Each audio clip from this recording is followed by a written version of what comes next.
Hoje nós vamos falar sobre um tema muito interessante, o surgimento das cidades. Lá na Mesopotâmia, há mais de 10 mil anos. Tem até um filme com esse nome, 10 mil anos. Mas calma, antes disso, é importante você se lembrar como era a vida lá no Paleolítico, aquela vida nômade, onde o ser humano mudava de caverna em caverna, andava de um lado para o outro, atrás de frutos e raízes, correndo atrás da caça e muitas vezes correndo para não ser caçado. Esta vida de peregrino, divagante, de andante, ambulante, andarilho, estava ficando chata. Até porque já fazia centenas de milhares de anos que o primitivo humano só fazia isso.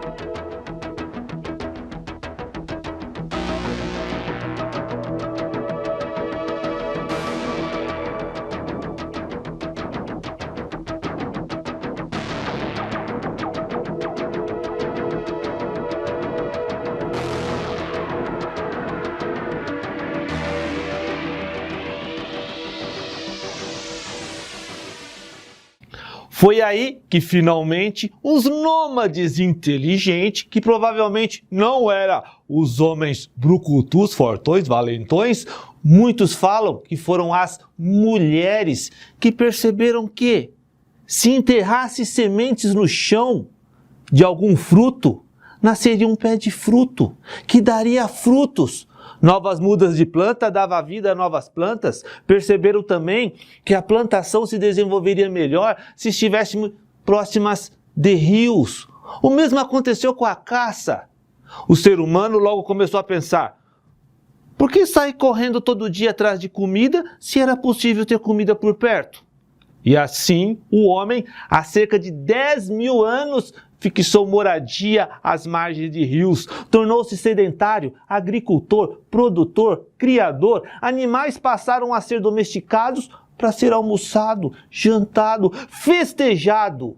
Esse fenômeno de deixar a vida nômade para uma vida sedentária, fixo num local, foi uma mudança radical. Uma transformação social que os historiadores do século XX vão simplesmente chamar de Revolução Agrícola. Esse ato foi a primeira revolução da história humana, onde aquele ser humano frágil, aquele lanchinho saboroso das feras carnívoras do Paleolítico, agora no Neolítico, era capaz de criar, cultivar, produzir, planejar uma colheita num determinado lugar e coletar aquilo que a natureza dava de acordo com as estações do ano. Os primeiros humanos caçavam, pescavam, coletavam e para conseguir seu sustento iam de um lugar pro outro em busca de alimento.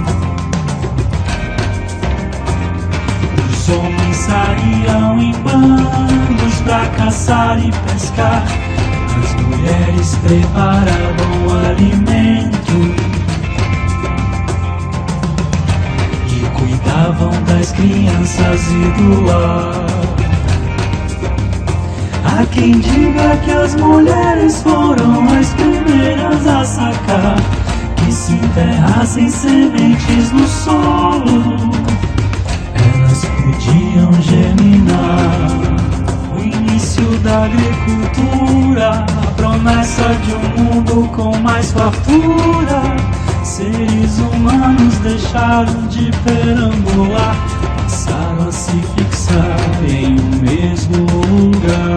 Eram nômades, nômades não são mais. A agricultura mudou a vida de homens e animais.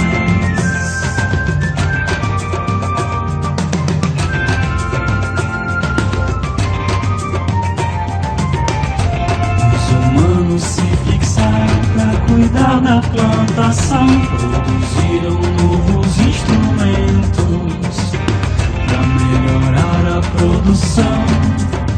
E tudo isso gerou o aumento da população. O desenvolvimento da agricultura vai ficar para sempre na nossa memória, pois foi a causa de uma verdadeira revolução na história. Eram nômades, nômades não são mais. A agricultura mudou a vida de homens e animais.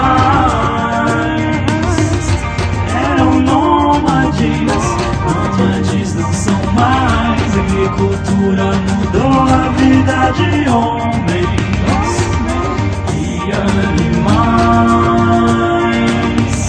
Eram nômades, nômades não são mais. A agricultura mudou a vida de homens. É no Neolítico que o ser humano passou a manipular a natureza de tal modo que já eram os donos do pedaço, produzindo tudo o que necessitava, desenvolvendo novos conhecimentos, novas técnicas que permitiam o aumento da produção em diversas áreas, desde agrária, pecuária, bélica e de locomoção, resultando no aumento das populações. É também no Neolítico que surgem os primeiros modelos de divisão de trabalho, ou seja, todos tinham suas funções, desde os mais novos aos mais velhos, aos mais fortes aos mais fracos, aos mais sábios aos não tão sábios. Desde os primórdios da organização social, às margens dos rios, cada um tinha sua função de acordo com suas condições físicas e intelectuais. Assim surgiu uma estrutura familiar conhecida como famílias alargadas, abertas, dilatadas, que eram compostas por todo novo membro aceito por aquele grupo e com algum grau de parentesco. Gente, você consegue imaginar o seu primo do quarto grau? Provavelmente esse seu primo, filho da sua tia-avó, que irmã da sua bisavó, que é a avó da sua mãe, você nunca ouviu falar. Talvez se conheçam pelo Facebook ou pelos grupos de família de WhatsApp. Aquele grupo que todo mundo tem no celular e que todos dão bom dia de manhã, pois no Paleolítico, essa parentada toda, minha gente, morava junto.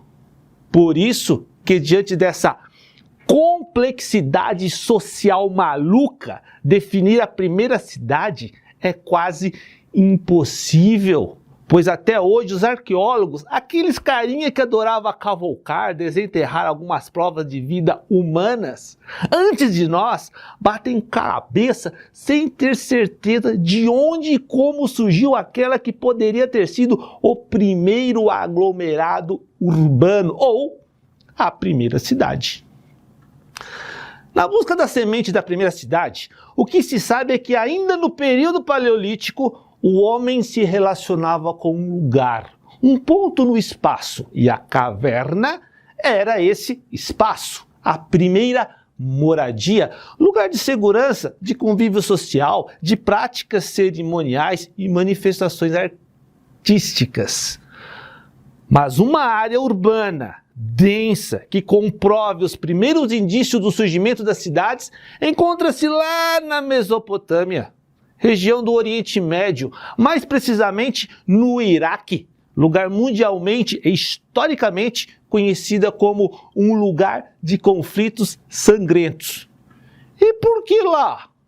Ora, sua localização é privilegiada. Imagine que no vasto deserto existem planícies férteis, banhadas pelos rios Tigre e Eufrates. E isso não é um acaso. A escolha deste lugar comprova o raciocínio lógico. Os seres humanos precisam fincar raízes onde tem água. E não é só isso. Onde era possível se defender de possíveis ataques. Não é à toa que as primeiras cidades ficavam próximo de escarpas, penhascos ou colinas e bem próximas de rios, pois além de facilitar a defesa, inclusive de ataques surpresas, a visualização do inimigo a longa distância era fundamental. É muito lógico supor que a defesa de uma cidade não é feita apenas com construções de muros, mas principalmente aproveitando do que a própria natureza tem de melhor a oferecer. A água é vida. E pensar no proveito da água para fixar moradias parece algo óbvio e até meio bobo. Mas a água foi desde o princípio da civilização algo primordial.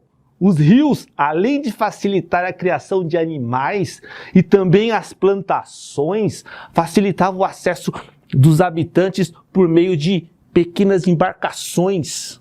O rio era a principal entrada que transportava a produção de um lugar para o outro. Além, é claro, era utilizado para o transporte de pedras, madeiras, produtos para a construção de templos, dos palácios, das moradias, das fortificações e até da urbanização da cidade como um todo.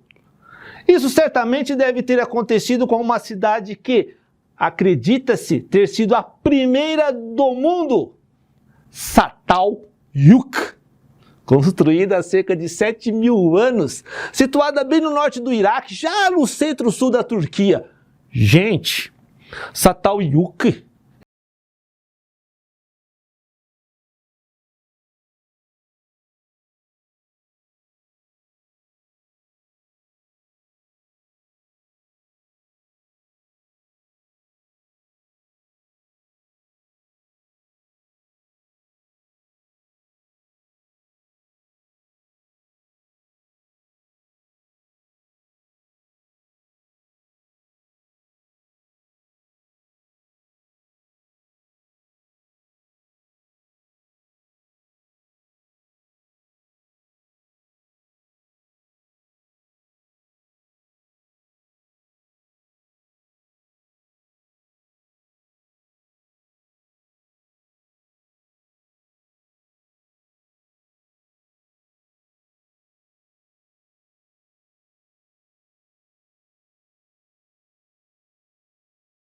feitas de tijolos comuns e construída uma colada na outra. A parte externa dessa moradia formava um imenso muro contínuo e fechado. Nessa cidade não havia ruas e os seus 5.000 moradores circulavam por cima dos telhados por meio de uma abertura que existia no teto das casas.